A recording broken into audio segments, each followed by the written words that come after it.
ধন্যবাদ। আসসালামু আলাইকুম।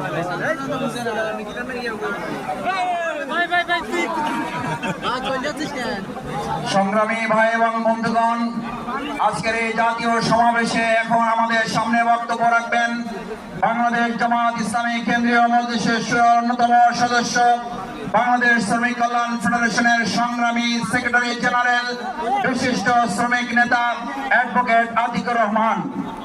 আউযু বিল্লাহি মিনাশ শাইতানির রাজিম। বিসমিল্লাহির রহমানির রহিম। বাংলাদেশ জামাত ইসলামের উদ্যোগে আয়োজিত আজকের ঐতিহাসিক জাতীয় সমাবেশের সম্মানিত সভাপতি, বাংলাদেশ জামাত ইসলামের সংগ্রামী আমির জনতা ডাক্তার শফিকুর রহমান, মঞ্চে উপস্থিত জাতীয় নেতৃবৃন্দ, ওলামায়ে কেরাম, শহীদ পরিবারের গর্বিত সদস্যবৃন্দ, সাংবাদিক বন্ধুগণ, আজকের এই বিশাল জাতীয় সমাবেশের সম্মানিত উপস্থিতি, আসসালামু আলাইকুম রহমতুল্লাহি ওয়া বারাকাতুহু। আমি আজকে শুরুতেই স্মরণ করছি ২৪ জুলাই আন্দোলনে শহীদ আবু সাঈদ থেকে শুরু করে যারা জীবন দিয়ে আমাদের জন্য ২৪ আগস্ট দ্বিতীয় স্বাধীনতা এনে দিয়েছেন, আমরা সে সমস্ত শহীদ ভাইদেরকে আজকে অত্যন্ত শ্রদ্ধার সাথে স্মরণ